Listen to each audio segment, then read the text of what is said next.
What I'm going to talk about tonight is the dark and very, very, very dark history of the system that we live in. We live in a system, and there are people who are very powerful in this world who actually have think tanks that get together regularly on a regular basis, and they basically manufacture this society that we live in. It's a system. And this, what we live in, with all the stuff that you see, wars, famines, corruption, that's basically the end result of these think tanks that get together and produce this society that we live in. All right, so we look around us and we know that there's something wrong. Because your neighbour next door is a nice person, your family are nice, people you work with are nice. People want to have a nice society where we can live in peace and just live and be free of wars. So you think, well, where's it coming from? Where is this constant tribulation that we have to go through? Now think 500 years back. If you think we haven't got it so bad, well, these days, 500 years ago, the Catholic Church, this is a depiction of some of the chambers of torture in the Inquisition. Now, you guys could easily be classed heretics and you could have been led to the Inquisition. So, you just think back to those days, the Inquisition and the Crusades and all the Dark Ages, and how much our brothers suffered, mankind suffered. And we see now that we know things are really gone pear-shaped. What's the origin of it? Well, I'm going to expose it. Expose it with a little bit of history. The Catholic Church, the Roman cult, has been very, very, very busy in the last couple of thousand years. Starting with the Julian dynasty, then the Flavian dynasty, then the Antons, the Antonys. We had the empire. Rome was a republic, became an empire. Just like that, overnight. They killed Julius Caesar, bang, Augustus. It's an empire. This empire is our enemy, as you will see, because it has morphed as it's gone through the ages with the backing of the Roman cult and a very, very dark priesthood, who through their sorcery and evil and their papal bulls, they seal those papal bulls, they put a spell on them, they put them in their vaults, and what is written on those papal bulls goes. Why? Well, because they're sorcerers. And because when you make a claim of right, which in law means, hey, these are mine. I'm claiming them. Well, I've got the highest claim of right because they're in my hands. I brought them here. The evidence is there. So they're mine. What the Catholic Church did in 1302, very, very, very, very, very powerful date in history. Pope Boniface VIII,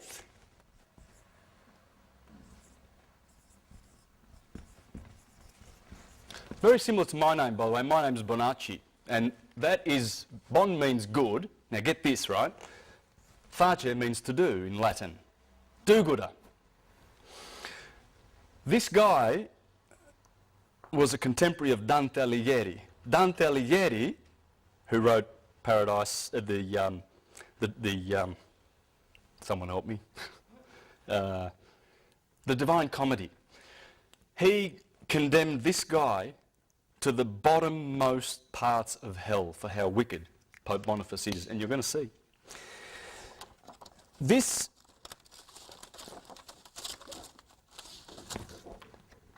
there's his tombstone. You see the crown? It's a double crown. put that on because King Philip in France had a crown. And Prince Philip was a nasty, nasty guy. He's the one who in 1307, get these dates, they destroyed the Knights Templar. They had to, because they were rivals. And they were doing things the right way, the original Knights Templar. That's when Philip and Clement, the Pope, after Boniface, they had Jacques de Molay in prison for 7 years. They smashed every bone in his body. They blinded him with hot irons, roasted his testicles in oil. They did everything to that man with their little devices. This is the sort of devices that the Roman cult has used for a long, long time, and they're still using them in a spiritual sense in the courts. And I'm going to show you this. The courts are run by these people. Everything that happens in court is ecclesiastical. Everything. I know a few of you know this, so it's not a surprise, but some of you may not. But what I'm teaching tonight, I only got an inkling of three years ago. But the stuff from these websites, you might want to put these down. These are all linked to my website, universaltruthschool.com. So if you've got a pen, you might want to write this down. I'm leaving this up for a bit. But most of the information that I'm telling you, you can source here. And it's Frank O'Collins in Sydney runs these. And he's going to, he's basically the information comes from here, so you can source that here. Now back to Boniface, our little friend. So he put that second crown on his head to do one up on Prince Philip. So they got together, the Vatican and Prince Philip, and they destroyed the Knights Templar. But here, what happened in this year was this guy, Pope Boniface VIII, in 1302 created the first express trust in history. What's a trust? Well, the Crusaders were going off to Jerusalem, leaving their homes, their palaces and their riches behind. So they developed an idea. They would say to their most trusted friend, I want to hand over my estate to you in trust, and I'm off to Jerusalem, I'm fighting for Christ. That's what the Crusades are all about, isn't it? That's another story. Anyway, so when I come back, you're my best friend, you're the best person to give my property to in trust, so he becomes the trustee, the owner of the property. What would happen was some of these knights would come back, and the guy their best friend that they left these treasures with got used to the treasures and decided that they would keep them. And guess what? The courts would not support the knights because the trustee had the right to keep the property. That's how the trust started. It worked. They worked for most people, but for some of them, they didn't get their property back. What happened was this guy and the Catholic Church, always desiring to control with their inquisitions, decided that they would create the first express trust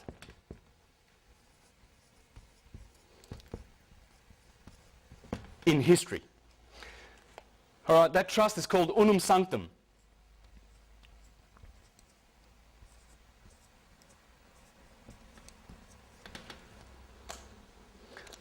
What does the papal bull say that they created to stick in their vault and put their spell on that has cursed us so much, this Unum Sanctum? It says that all the world and all the souls in it are ours. Remember the right of claim? This is mine. Well, a claim of right. They made a claim of right. They rocked up, sitting on top of the world, look around, seeing all these people sleeping, got all these gold in their vaults and all this power, and they said, we own the world. And so they do, because no one has challenged that. No one has challenged unum sanctum, this papal bull. It's in the vaults. And it's a curse on mankind, and I'll show you how. This was the first express trust in history. So they have claimed the whole world and all the souls therein.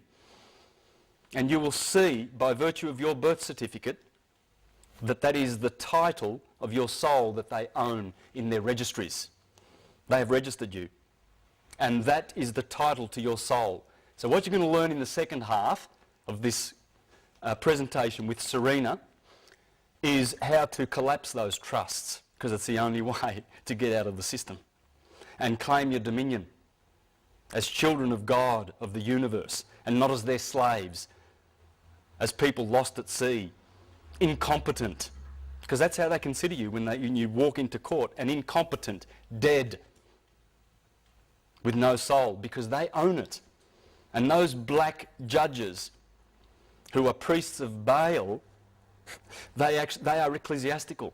And I'll show you that after we go through a little bit more history. This is painful history, because if anyone of you have done their history and read a lot, you know, like through the Dark Ages, you'll know how much humanity suffered. Do you remember the Huguenots in France, the Lollards in Scotland, the Collegiants, the Socinians, the Anabaptists, the Waldenses? They started around this time and everything. These guys started the Inquisition at that time because people were waking up back then. But they killed that. Then 300 years later, 200 years later, the Renaissance, that came back through the Hermetic wisdom that they were drawing from Egypt via Hermes, the Hermetica, which created all the geniuses that have ever existed, because every genius has read the Hermetica, because that's where the Bible draws all of its inspiration from. Michelangelo, they were weaned on the Hermetica. What happened? Well, we're going to go through a bit of history to show how they came down on that awakening too. That Renaissance was squashed. This one ain't going to get squashed. This one, people are waking up. We shouldn't be angry about the evil that they represent. It's the fact that they are insane. They're insane. The elite families who control the Vatican and who are behind this corporation, and it's the corporation of the Apostle Peter, because Constantine, we can go earlier than this, we can go to 325, Constantine the Great.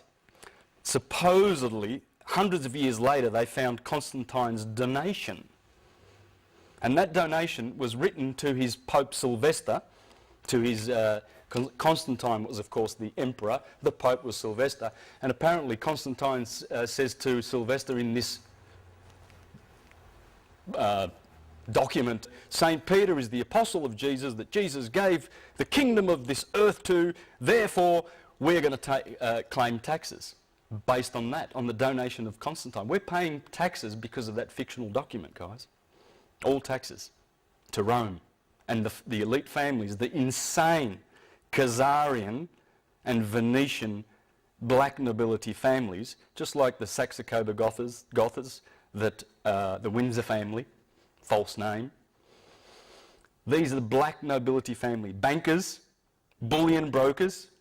There's a book called Babylon's Bankers. There's a chapter in there called Monotheism, Military, Money, and monotheism, military, money, monarchies. He has exposed that this gathering, this cabal, they can't work separate from each other. A lot of people, when they see this pyramid of control, and they put the Queen on the top, and the Zionists and the Freemasons, don't understand that the Vatican and the Jesuits and the Superior General of the Jesuits actually sit on top, behind the scenes, but they work together. Then they have, that's the crown and that's the crown and the elite insane families of the world who think they have better blood than the rest. And they have their think tanks, Then they have their financial control system, world resource control, world population control, and there's a little sheep down the bottom called debt slaves. We're all indebted. And we all bleed financially because they're taxing your wage. You go to work and you get taxed. Half of it goes to the government. We'll get into that a bit later.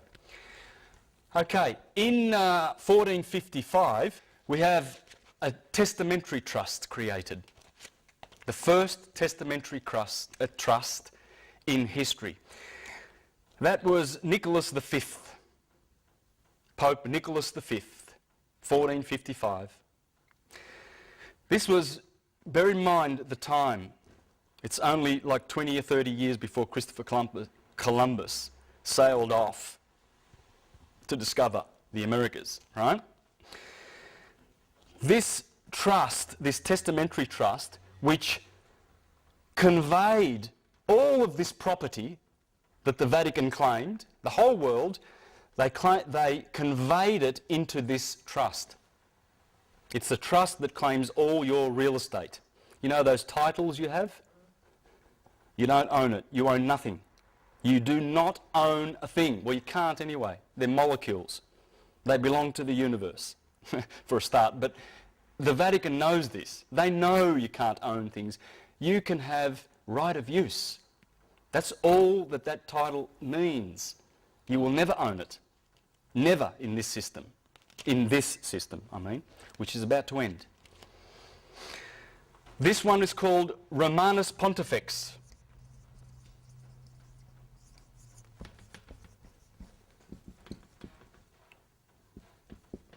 Romanus Pontifex. This one is crown. This is where the crown originated. Remember that double crown? That's going to morph into a triple crown because there are three trusts. This is the first one. There's two more to come. See that triple crown? That's called the tiara, the papal tiara, or the triregnum, the three kingdoms. What are those three kingdoms? Well, this is one of them. This is their fictional kingdom that they created. Remember Shrek and the king and his fictional characters? Same deal. Exactly the same deal. There it is in modern times. This pope wore it. The last three popes refused to wear it. And there's Pope Boniface. That's him. That's Udante, confined to the bottommost pits of hell. And he and his successor pope did what they did to the Knights Templar. Very important, because they stole the Knights Templar technology and corrupted it like they do with everything for power and control. In 1481, now get this, 11 years before Columbus set sail, another trust. Now these three trusts, by the way, in the incipit of the trust, which is the introductory words of the trust, the testament, or the bull rather, it's the bull, the papal bull. The incipit says, for a perpetual remembrance. That's trust. Right? Now, this one's called attorney.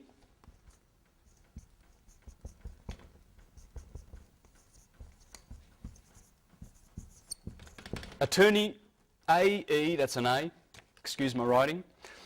Attorney Regis, the Eternal Crown. This is Pope Sixtus, the fourth. Pope Sixtus the Fourth. And this is the second testamentary deed, trust, deed and will, the second crown of the people, which makes people slaves. This is the Commonwealth. The crown, the Commonwealth was born here. You think these are all English things, don't you? No. The Queen serves the Pope. The Vatican is the most powerful entity on this planet, accepting this. These people, the Knights Templar, or the Temple Bar rather, I forget the year, were granted this. This is in the City of London, the square mile. This land has no title. That is the only land in the Western Hemisphere, or you could say the world, because As you'll see, this system has spread its tentacles all around the planet, but mostly in the court systems, in the Western court systems, which I'm going to show you. So we're going to go to that now in a minute once I get off the history. When you go to court, you will see it. You'll see it, who they are, those judges and magistrates, who exactly they serve. It's not you. And there's no justice. There is no justice. That's why you wonder when you hear these outrageous things that happen in court. People, innocent people who were speeding or something, who had some marijuana and they're in prison.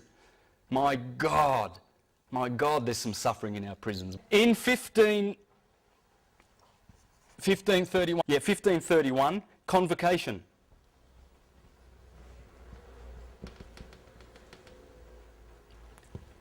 The third trust. This one takes away your real estate. When you register with your birth certificate, that number is the number of these three Sestui KV trusts. Learn this word.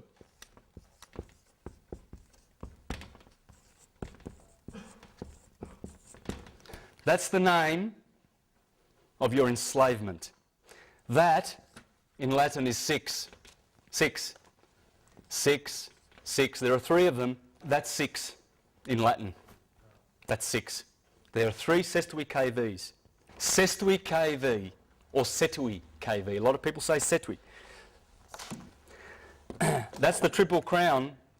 They own and sit on the crown. They are the kings of these trusts, which have taken away your real estate, your personal property, and your soul. This is for baptism, for Catholics. That's why they want baptisms. That's why they go around converting. And that has stolen and deprived us of our real wealth. These are worth about $15 million. If you've got a birth certificate in this country, in the Commonwealth of Australia, which is registered with the Securities Stock Exchange Commission in New York, you are a shareholder. Canon law, which I'm going to talk about soon, was established in this country in 1983 because something happened in 1975. The Crown of Aragon, which was in England's hand, which is this crown, they had the crown. See, they were granted this was granted to the Crown of Aragon, Isabella and Ferdinand. Well, General Franco took that when he became king in 1975, went back to Spain. It was originally for Spain, created at that time before Columbus went to America. And when Columbus comes back in 94, he signed the Tesadillos contract with the King of Portugal, with the approval of Alexander, Pope Alexander, back in Rome. So they have the title for all the Americas. And they're just Sestui KV accounts. That's all they are, trusts. Everything is a Sestui KV. Everything goes back to these trusts. Now, what I'm going to show you is when you go to court, it's trust law. They're administering these priests of Baal, of Saturn, who is Satan, and remember, as Virgil said in the Aeneid, we the Latins, everyone knows, are Saturn's people. Latin, L is replaced, you just take the S away from Saturn and you put L there. Same word. Latin is Saturn. It's the same word. L is L, that's another name for Saturn. That's why you can say Latin. But the Latin church, that's why they speak Latin. This is all Latin. And even they know they're Latin because it's Satan's church. They dress in black. They are the Grim Reapers. They are reaping our souls. The souls belong to them. I saw this the other day on the internet. I thought I'd copy that and show you. There's who they are. The Grim Reaper is black. That's why they wear black. They are ecclesiastical. We'll go through that in a minute. I saw this on the internet. Isn't that appropriate? Remember the Austin Powers? 1 million souls. Yeah. No souls are enough. They love devastating souls, sodomizing souls. How much pedophilia is in this church? How much? It's coming down. It's coming down. The Jesuits, did you hear about this? I'm sidetracking a little bit, but in one of the largest settlements in the Catholic Church's sweeping sex abuse scandal, an order of priests has agreed to pay $166 million to hundreds of Native Americans and Alaska natives who were abused at the order's schools around the US Pacific Northwest. The settlement between more than 450 victims. Imagine if you were one of them. We don't think about it, but yeah, and how many of those people committed suicide? Those ones that are left to fight, if they've got any fight left in them after they've been sodomised and abused by these criminals. And the Oregon province of the Society of Jesuits, anyway, they apologised. The settlement is believed to be the Catholic Church's third largest in the sex abuse cases, behind the Los Angeles Diocese, which agreed to pay $660 million to 508 victims, and the San Diego Diocese, which agreed to pay $198 million to 144 victims. It's just a drop in the ocean for them for all the wealth that they have, but nonetheless it will bring them down because it's coming in crashing, thundering. Why do they do that? Because they're abusers. But are they taught at preschool to do that? Are they brainwashed to do that? It is part brainwashing, yes. They've been indoctrinated. They've been indoctrinated and they've been mind controlled. It's all mind control. All of this. It's all mind control. It's all filthy mind control. In that city of London, which I'm going to show you, this is what Franco Collins is talking about. There's Jerusalem, the Holy of Holies, the Middle Temple and the Outer Temple. That's what they've done in the City of London. That's the City of London. There are 3 cities in the world that do not... well, let me put it this way. There's 3 cities in the world that run the show. DC, Washington, it's just a square mile, a couple of square miles. City of London, where the Temple Bar is. The Temple Bar is in there. That is the only piece of land in the world that is over and above the Vatican. Remember that? I showed you that? That's in the City of London. It has to be, because this is the inner temple. It's the same as, this is the New Jerusalem. That's why they sing the song about New Jerusalem, the most popular song in the British Commonwealth, isn't it? Because they created the New Jerusalem. They were given the New Jerusalem. There it is, in the City of London. The Middle Temple, the inner temple, and that's the Outer Temple, based on that system that the Templars brought back from Jerusalem.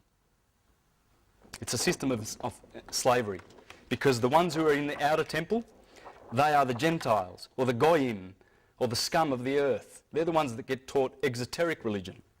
For instance, that Jesus Christ is pure history. When they were teaching Jesus Christ 2,000 years, 3,000, 4,000, who knows how many thousand years, in India as Krishna, his name was Yes Krishna, and in Egypt as Horus, and he wasn't historical. They made it up. The Romans did that, the Julian family did that, and the historical. They made it up. The Romans did that, the Julian family did that, and the Piso family. This is a guy, Roman Piso, elite. This is one of the elites of the world. This is one of the richest of these families. They invented the whole historical thing and put it into the Bible so that it would appear to be history, so that they could keep people in the outer temple and then enslave them. This is the New Jerusalem, guys, that has enslaved us. And that's why the judges refuse to have any kind of conscience and any kind of love and any kind of justice in their courts. They know they've got no right to send little boys into the prison. Why do they send them to prison? Because they're getting commissions. They get $160,000 because they create what's called a constructive trust. When you go to court, they make a constructive trust. And you're going in as the beneficiary of the trust, of the Sestui KV trust, that has stolen all of your wealth, all of it. You have nothing until we collapse the trust, and that's what Serena's going to be doing in the second half. She's going to teach how to collapse these trusts This is the 666, the mark of the beast, the mark of the fool. Because if you're foolish enough as a parent to say, oh, there's my little boy, he's born, and the government says you've got to register him, and, oh, well, we'll inform, the hospitals get $2,000 fee, spot fee, for registering you. That's why the nurses there are you going to register him? Yes, register. What does register mean? Well, I know what that means. That means king. You're giving over to the king. All capitals is a fiction. It's a corporation. And it's connected to this. This is why a lot of people go to court and don't understand why they lose. They don't understand what's going on, the jargon. Well, you're gonna get that. You're going to get that now. First, I want to show you a couple of pictures. That is 1968. That's the Pope. That's Pope Pius IX. That's an army. This is a picture that the Vatican would not like you to see. Comes out of Tony Bushby's book. He's another Australian who's written a lot about the Vatican, the papal billions. That is 1571, I believe. I don't have the information for that. I forget who was the famous painter. I think that's the Bay of Naples. There's 200 warships there. Do you know who owns those warships? They're on their way to fight against Turkey in 1571, an inquisition, a crusade. That's the Pope's. Look at those ships. That's only a part of the Navy.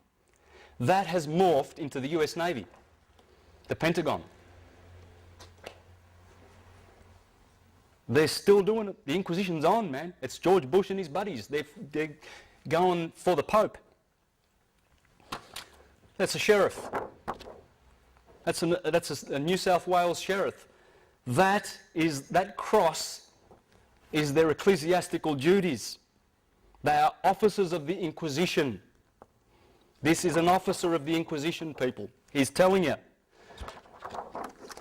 Same cross that these Christians, Christopher Columbus, when he landed on the Caribbeans, they wrote letters back to Spain saying there were 3 million people on this island, there's only 200 left. Because Columbus has gone mad, killing people. He was murdering people left, right and centre. They were having an orgy of killing people that didn't repent and choose Christ. An orgy. And the Inquisition went to the American shores. That's Pope Julius being stoned. This is a famous painting, by the way, being stoned by Matthew, Mark, Luke and John for how evil he was. Pope Julius. Good old Michelangelo gave us a nice little picture of Pope Julius sitting on the toilet seat for how much he loved him. There's a good reason why I'm showing you all these pictures. That's what Michelangelo, that's one of his sketches, Pope Julius, for how evil he was.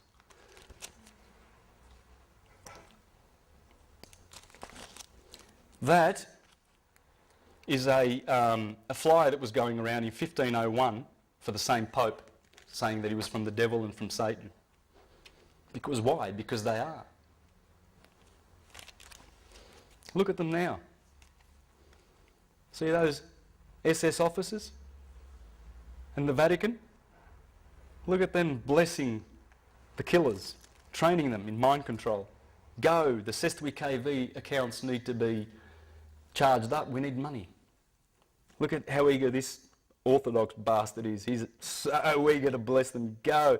He'll stay at home, eating his bread and cheese and champagne and caviar. Yeah, no worries. Look at that. That's a famous picture. There you go. Pope Pacelli.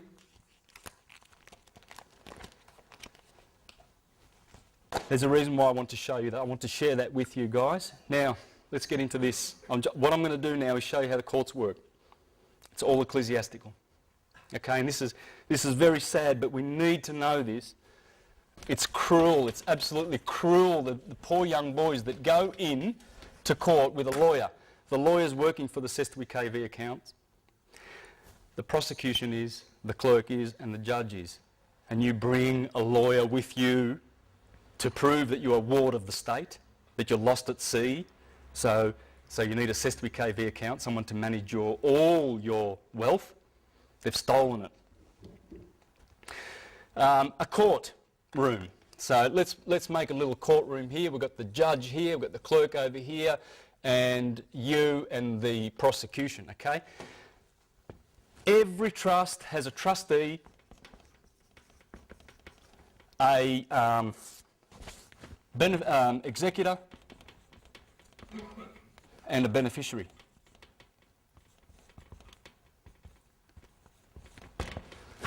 Okay? That's the owner. This guy executes, sign, sign, sign, sign, sign. And this guy's the beneficiary. That's you. You're the beneficiary of the SWKV trust. Right? Now, why they bring you into court is because they want to create a constructive trust with the presumption, with the knowing that you're already a slave of the system by virtue of your name. That's why the judge, the first thing he says is, what is your name? For the record, can we have your name? He wants that name. The moment you give him that name and agree to be that name, you bring life to the SWKV trust, and he's got you, because he wants to change roles with you. The clerk here is the trustee, not the judge. This guy's the administrator of the trust. He's just the administrator, the judge. You are the beneficiary. This guy, the prosecution, I should have put the prosecution inside the circle, is executor. I think I've confused that, but it doesn't matter. He's the executor. He's got all the liability. He's the one that got the writ created to get you into court, the summons. Because what they want you to do is appear in court, accept that you are the name. Oh, we've found the beneficiary, right? And then he's going to swap roles with you and be the beneficiary and get you to execute your own sentence. Now, if you think I'm stretching that a little bit, basically everything that goes on in court is the sacrament of penance. What's the sacrament of penance? We've forgotten. But these guys, these guys here well knew what the sacrament of penance was, because that's what brought them in there. The sacrament of penance is, you're a dirty, rotten sinner. We're all sinners. Sin, sin, sin, sin, sin. But God's merciful. Oh, he's lovely. He forgives. So you've got this treasury of credits up there in heaven. What we're going to do is we're going to administer those credits. We're going to administer them, and it's penance. And you pay. And the system works on the confession. It's all the confession. You go to court to confess your sins and pay for them. That's penance. Every single thing in court runs as a church does, and confession, and you go in there to confess and accuse yourself. Penance is a sacrament in the new law instituted by Christ, in which forgiveness, this comes from the Catholic Church. Have a listen to this. This is from I've just ripped this off the Catholic Wiki Encyclopedia on the net last night. Of the new law instituted, penance is a sacrament of the new law instituted by Christ, in which forgiveness of sins committed after baptism is granted through the priest's absolution to those who with true sorrow confess their sins and promise to satisfy for the same. It is called a sacrament, not simply a function of ceremony, because it is an outward sign instituted by Christ to impart grace to the soul. As an outward sign, it comprises the actions of the penitent in presenting himself to the priest and accusing himself of his sins, and the actions of the priest in pronouncing absolution and imposing satisfaction. The whole procedure is usually called, from one of its parts, confession. That's what you're doing when you go to court. I'll show you this. Yeah, it's all in the wording. It's still there. It's in the wording. Look at the words and there it is. You watch. Because it is a judicial process in which the penitent is at one the accuser, the person accused, and the witness. Remember this, because that's how the Inquisition ran, and that's how courts work. It's exactly the same thing. It's morphed, but it hasn't changed in its nature. So you become the person accused, the accuser, and the witness. They're saying it. While the priest pronounces judgment and sentence. The judge. The grace conferred is deliverance from guilt and sin, and in the case of mortal sin, from its eternal punishment, hence also reconciliation with God, justification. That's the sentence. Finally, the confession is made not in the secrecy of the penitent's heart, nor to the layman as friend and advocate, nor to the representative of human authority, but to a duly ordained priest with requisite jurisdiction and with the power of the keys, the power to forgive sins which Christ granted to his church. Now I'm going to talk about another thing here, indulgences. Remember I mentioned those from the same encyclopedia. In Catholic theology, an indulgence is the full or partial remission of temporal punishment due for sins which have already been forgiven. Of course, God forgives, but you're a sinner, and we'll manage that for you. That's all it is. That's all it is, guys, and they are the priests of Baal. The temple Ba is Baal. Baal is Satan. It's the church of Satan. They're the Grim Reapers in black. Excuse me for that.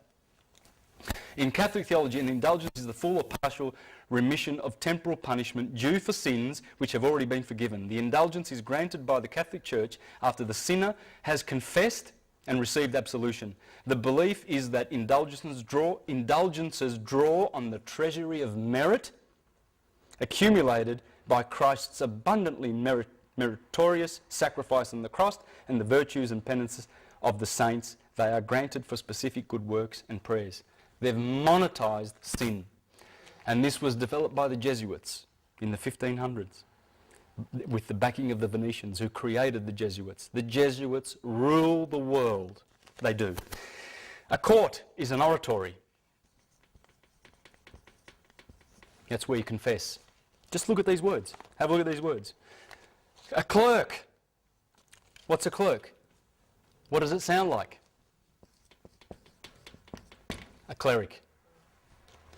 The judge is an ordinary. What's an ordinary? An officer of the church who by reason of office has ordinary power to execute the church's laws. That's what the judge is, an ordinary. A case. What's the case? We're going to hear a case today. Hear a case? Forgive me, Father, for I have sinned. Yes, tell me what you've done. That's what it is. That's why you will never bring to life that name when you go to church, when you go to Baal's church, when you go to court. Cortio, which means, oh God, I forgot the name. Cortio. Well, it's an oratory. Writ. Is it two T's? No. Got it wrong here. Comes from, well, there's no W in Latin. It doesn't exist. Well, it used to. It's a rite. It's a religious rite. Comes from, well, there's no W in Latin. It doesn't exist. Well, it used to. It's a rite. It's a religious rite. Because let me say this correctly. Correct me if I'm wrong. The scribe and a notary. What's a scribe and a notary? He makes the writs. He puts the curse on you. The summons, whatever it is. A bill, Telstra. It comes from a writ, right? And the scrivener, scribe, verne, from verne Latin, is, guess what? Our little friend, the indulgence. That's an indulgence. The writer of indulgences. They're telling you in your face, and we don't see it. A warrant. What's a warrant? Well, it seals the writ. It seals the writ. So it indemnifies the king and the queen from being sued if they lose. That's what a warrant is. Warrant comes from seal of the writ and is a form of indulgence. Hearing, well, I've already gone through that. It's a confession. That's what a hearing is. Isn't this sick? Don't you think? It makes you sick. It makes you sick. And that's what's going on. And it's run by insane people. Oh, what's sentence? It's penitence. Penance. Absolution. Prison or a fine. Prosecutor. Prosecutus. 3 words. Prosecutus. The skin. Self. Present. It's representing one's own flesh, or a person who is claiming to be you, making a self-accusation. So those warrants that come to your house or whatever, they are prosecuting you, right? So they're claiming to be you. They're just using that name on the trust. Attorney, turn over. Attorney tells you, I turn you over. That's what it means. You bring an attorney with you. Thanks, mate. Yeah, you help me. Come on, man. Let's go and see the judge. And tell him what to say. You tell him, and guess what? You find yourself in prison and you look at your attorney and he says, well, I tried, you know. I said, they work for the same guy. They're all getting commissions. That's why the prosecution is always required to bring their checkbook to court. Because if they can't get you to swap roles with him, you become the trustee, he becomes the beneficiary, and get you to prosecute your own sentence. If they can't do that, they bear the liability. They're going surety for it. They're prosecuting. So they're bringing the liability. They're charging your trust account. So in a beautiful, on the websites that I showed you, on this one here, Spiritual Economics Now, you can go there to a page. It's beautiful. Please read this. This is the best 5 pages I think you'll ever read by Franco Collins. Right? All those websites are linked to my website, the top one, Universal Truth School, or you can go straight to them. But if you go here, you'll find the links. You can get to all of those. And in here is the information that Serena's going to share with you next about how to collapse these trusts and how to create ecclesiastical deed polls and to create a new birth certificate. That's called a live born record. Right? And I have a new trust number, and I have a universal, not a Roman date for my birthday. Anyway, Serena will be making that a little bit clearer. What do you say in court? Court. Who's who and what to say. This is what Franco Collins suggests, and I'm going to finish up with that and tidy up. Serena will do her bit after we have a break, and then we can do some question and answers after that. All right? And believe me, Serena's got some beautiful things to share with you because she is really, really leading in Victoria and spearheading this technology. So. But the most important thing, guys, is to get on here. There are audio files. You can listen to, there's about 16 audio files on talkshoe.com, is it? Or .org? It's .com. You'll find it, there's a link to it here in these. There are links to it. But you can download Franco Collins' audio files and learn all this. I've just been learning this in the last 3 months. This is what to say. We all know from our indoctrination, programming and schooling that judges are impartial and have sworn an oath to this effect. This means he must not favour either plaintiff or defendant, but our experience reveals that he does indeed favour the plaintiff, indicating a glaring conflict of interest. That the prosecutor, judge and clerk all work for the state, the owner of the Sestwi KV Trust. So, as the case is not about justice, it is about administration of a trust. They all represent the trust owned by the state, and if we are beneficiary, the only 2 positions left are trustee and executor. There's only 3 positions connected to these trusts. And the state, the Vatican, owns them. So if you detect the judge's impartiality, although I doubt the case will get this far, you might want to let him know that you know this. If you consider court as entertainment, and if you can stand the evil emanating from its offices, the fear, the angst oozing from the walls, and the treacherous atmosphere, then go, knowing that under trust law we cannot be trustee or executor of a trust, while being beneficiary, as that would be a conflict. The position of beneficiary may lack clout, but the other positions hold liability. Remember?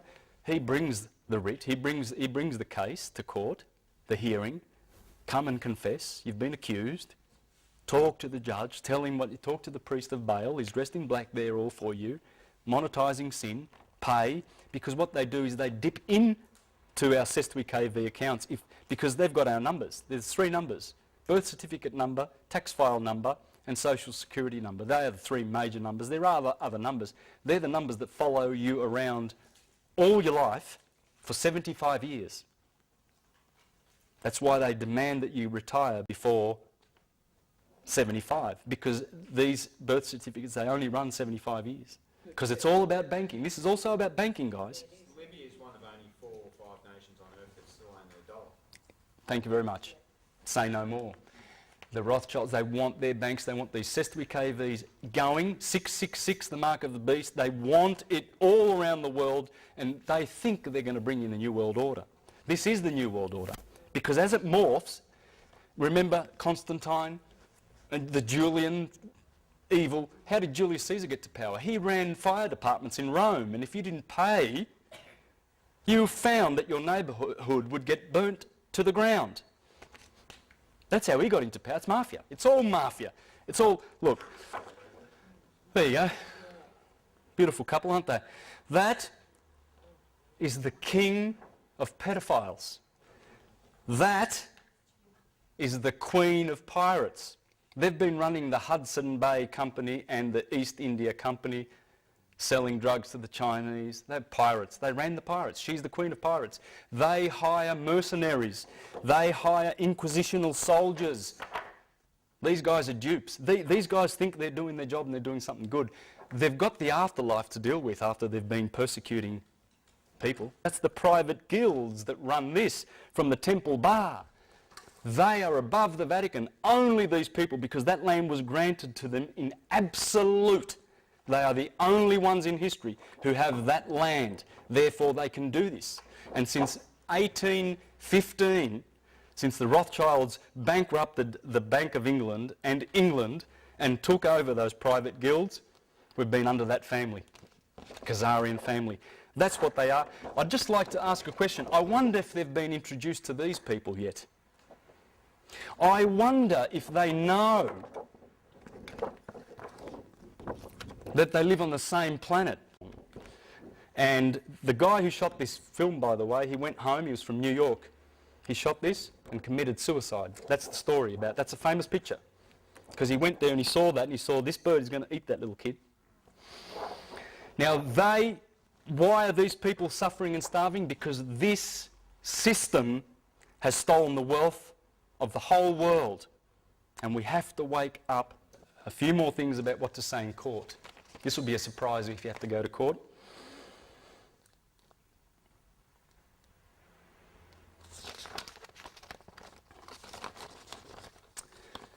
When the name of the trust, example John Doe, is called by the judge aka administrator, aka trustee, you can stand and ask, are you saying that the trust which we are now administering is the John Doe Trust, Your Honour?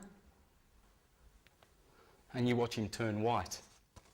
The moment you, what's the word? In the moment you just show an inkling of that knowledge, because they are hiding this fact, they are denying that they're operating trust law.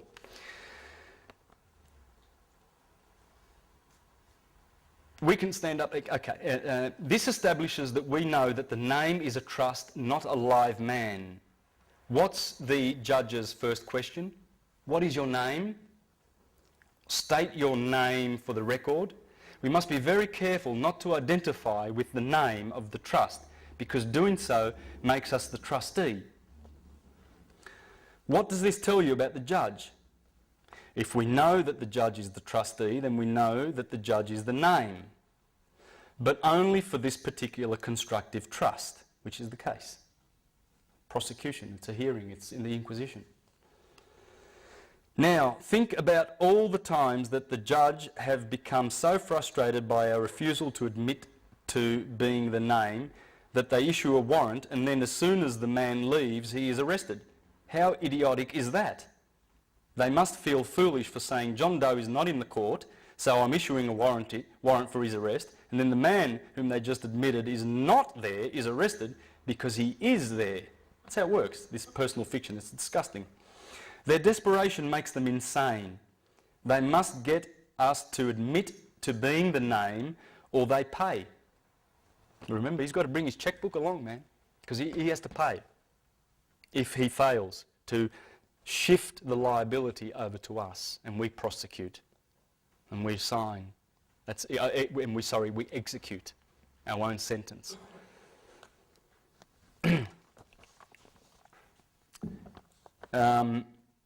This is beautiful, what you're going to learn here. This is really, really beautiful. They're desperate. They must get us to admit to being the name or they pay, and we must not accept their coercion or we pay. Because the judge is the trustee, a precarious position, the best thing to say in that case is John Doe is indeed in the court, Your Honour. Point to the judge, it is you as trustee. You are John Doe today, aren't you? Why not? Why not? We have dominion. We are men and women. We're not persons. We're not. We can't keep going with the fiction. Why? Why would you? It's insane. During their frustration over not admitting to being a trust name, the trustee and or executor of the trust, we ought to ask who they are. Before we go any further, I need to know who you are. Address the clerk of the court. The trustee for the Sestui KV Trust owned by the state province. Are you the Sestui KV trustee who has appointed this judge as a trustee for the Sestui KV Trust owned by the state province? Are you the Sestui KV trustee who has appointed this judge as administrator and trustee of the constructive trust case? Number. Did you also appoint the prosecutor as executor? Did you also appoint the prosecutor as executor of this constructive trust? Then point to the judge. So you are the trustee, then point to the prosecutor. You are the executor, are you not? And I'm the beneficiary. So now we know who's who, and as beneficiary, I authorise you to handle the accounting and dissolve this constructive trust. We have the power to do that. Dissolve this hearing. I don't want to accuse. I'm not into sin. I'm divine. I'm from heaven. One heaven. I'm a spirit. I'm not the dead. This is what they consider us. This is how they do it. Lost at sea, abandoned, filial, minor or incompetent, ward of the state, etc.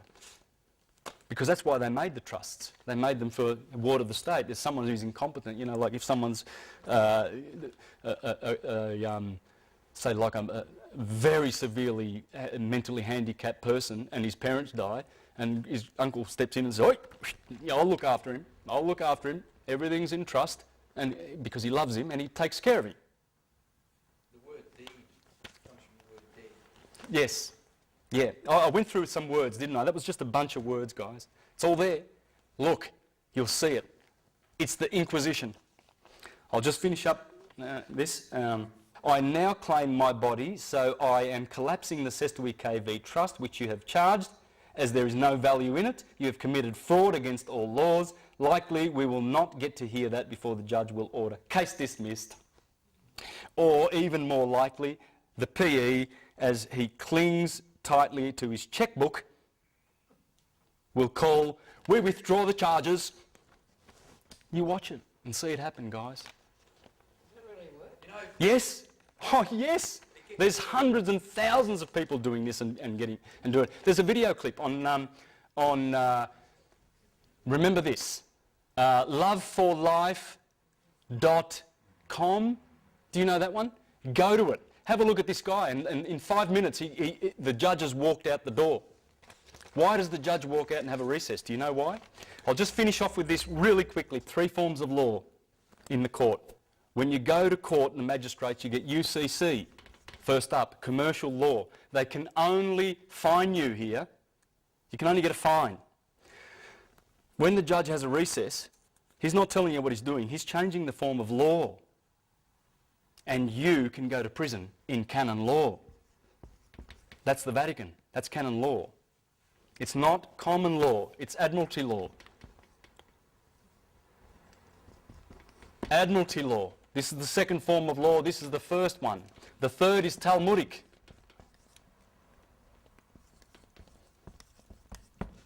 From the Bible. This gives them the priest to send, this gives them the authority as the priests of Baal to send you to your sentence of death. Here they can send you to jail. That's why he runs out of court. You'll see the judge in that video clip on the website, loveforlife.com or .org, whatever, you'll find it. And go down and have a look at the guy, and you'll see how the judge goes, because he got frustrated with this guy. The guy just refused to give him his name. He said, "Are you John Doe?" And he goes, "I'm John." I'll repeat, "Are you John Doe?" He says, "I'm John." "Do you have a family name?" He says, "Oh, I have a family name, but that's not important for today. John will do. I'm here to offer remedy." And the judge got so angry. He said, "Sit down!" He's basically yelling. He's telling his dupes, his bailiffs and all these sheriffs and everything to get him and throw him out of the court. And he says, "Don't do that. You'll be dishonouring a court official," because he'd already given his documents to the bailiff. And once those documents are on that bench, that's it.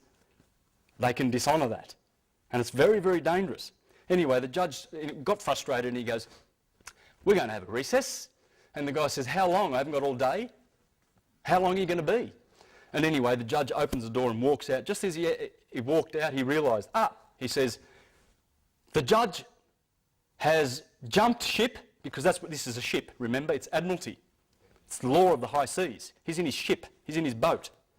So he immediately announced, he said, "For the record, the judge has jumped ship. He's abandoned ship. I, as a sovereign in this court, take authority. Case closed. With prejudice. Have a nice day." And just walked out. Okay? This is the power you've got.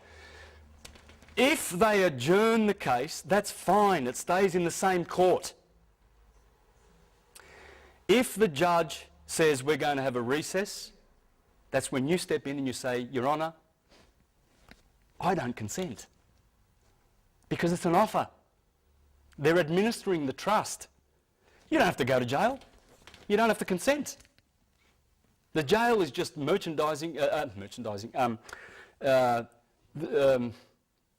a warehouse where they put the goods, where they store the goods. That's all it is. You're just the goods, because you are their goods. So that's the power you have. You don't consent. And you can always relay to the judge that if you want to have an appeal, if you say to the judge, "I seek an appeal for I seek leave for an interlocutory appeal on a matter of law," remember that sentence, "I seek leave for an interlocutory appeal on a matter of law," if you say that, then the judge is going to be very, very reluctant to let you go to appeal, because then he misses out on his commission. It's all about commissions. They're getting paid and they're addicted to the payments that come from it. The thing is about honour. You can call the judge your honour, you know, because if you have more honour than the prosecution, who are liars, and if you go in there honourably in every way, treat the judge with respect, and you will win.